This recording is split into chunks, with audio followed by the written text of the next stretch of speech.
Northern France, early August 1944.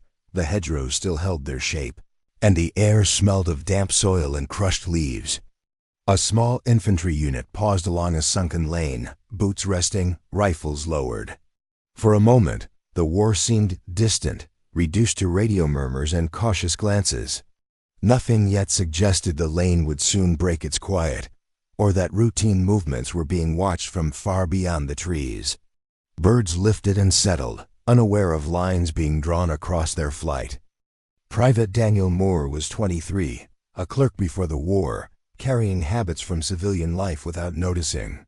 He kept his canteen filled even when others let theirs run dry, tapping its dented side before moving on. The gesture looked foolish to some, a nervous tick in a place where silence mattered. No one guessed that such small routines, repeated without thought, could alter outcomes measured later in reports. His hands moved as if guided by memory rather than instruction. Training faded. The unit had advanced faster than supplies could follow, radios failing more often than they worked. Villages empty behind them, doors swinging in the wind, livestock wandering loose. Authority arrived only as distant orders scribbled on damp paper. The sense of protection thinned with each mile, replaced by the feeling that the front had blurred, leaving men exposed inside unnamed spaces. Maps no longer matched ground, and trust shifted quietly between glances.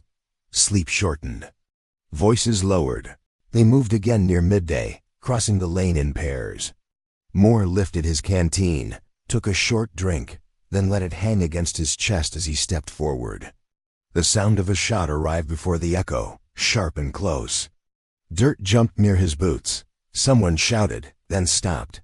The lane was no longer neutral ground, and the stillness that followed pressed hard on hearing. Training dissolved as bodies flattened and orders turned to gestures. Breath counted seconds. Fear stayed contained inside. Moore felt impact rather than pain, a heavy strike against his chest that forced air from his lungs. He fell backward, certain he had been hit. When hands pulled him down, they found blood only where metal had torn skin. The canteen was split and crushed, its curve altered by a bullet that glanced away. What looked careless had interrupted a precise intention. The sniper fired once more, then withdrew into distance. Orders came late, already shaped by the near loss. No one spoke aloud afterward. The lieutenant marked the position on a folded map and signaled withdrawal from the lane. No explanation followed. The canteen was taken, examined, then returned without comment, its damage speaking clearly enough. Moore sat shaking, not from fear alone but from recognition of how narrow the margin had been. Decisions resumed as if routine, though the pace slowed across the unit. Paperwork would later reduce the moment to a line. Memory held more weight than ink. Men avoided looking back at it.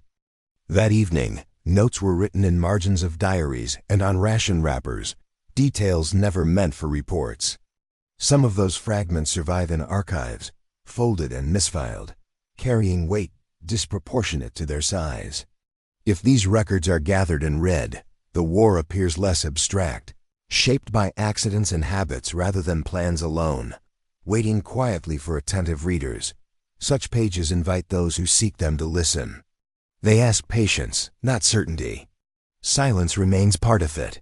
Night settled with artillery far off, the lane left empty again. Moore lay awake, the damaged canteen beside him, smelling metal and water. No celebration followed, only the knowledge that chance had intervened without instruction. Morning would bring movement and new risk, but the unit carried forward an altered awareness, shaped by a small object now permanently changed. The war continued to press inward, quietly. Records would not note why one name remained. Others went missing without trace. They were ordered south before dawn, moving through fields cut by shellfire and shallow ditches. The lane disappeared behind them without ceremony. Moore carried his rifle in the broken canteen, now wrapped in cloth to stop its edges cutting skin.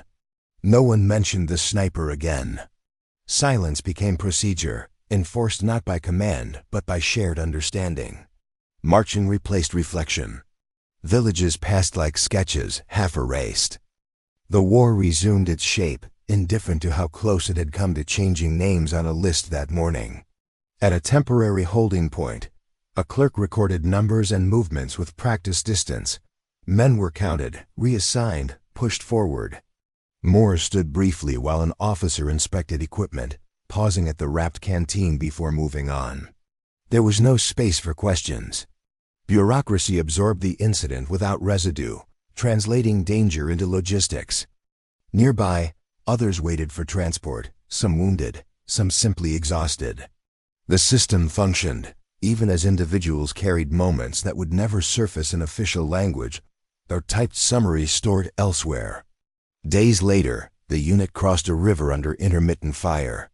Moore stumbled once, steadied by another soldier whose name he never learned. Small gestures replaced conversation. The canteen remained empty now, useless for water, but kept close. That night, he traced the split metal with his thumb, not for comfort, but to confirm it was real. Sleep came in fragments. Fear did not escalate.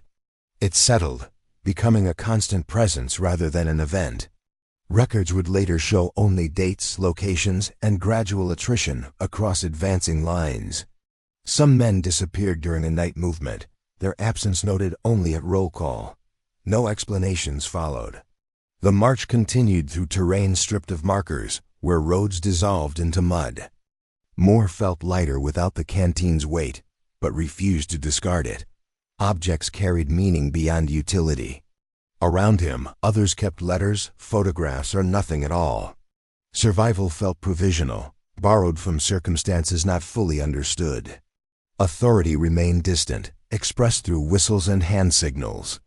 The contrast between ordered commands and unrecorded losses grew more apparent with each mile.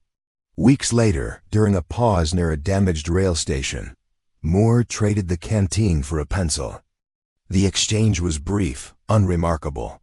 The metal object passed into another pocket, its story already detaching from him. He used the pencil to write a single paragraph in a small notebook, describing the lane, the sound, the impact. He did not explain why he lived. He folded the page carefully. Such notes rarely survive intact, but some are preserved, misfiled, waiting without context or conclusion. As winter approached, paperwork caught up with the unit. Reports were completed, equipment losses tallied, engagements summarized. The sniper was never mentioned. Moore's name remained active, later reassigned, then eventually discharged. The notebook traveled with his effects, then separated from them after his death. Archives received fragments without ceremony. Time flattened urgency into neutrality. What mattered most to those present became marginal to history, existing only where someone chooses to look closely and read between lines that were never meant to align. Long after the war, a damaged canteen appears briefly in an inventory photograph, unattributed. No explanation accompanies it. The bullet that struck it is never traced. The soldier's notebook rests elsewhere, cataloged under an incomplete name. Together, they suggest an event without confirming it. Silence surrounds the connection. Such gaps define much of the record. If you encounter these fragments and reflect on them, consider sharing your thoughts or subscribing for more forgotten stories of the Second World War, preserved imperfectly, fading quietly.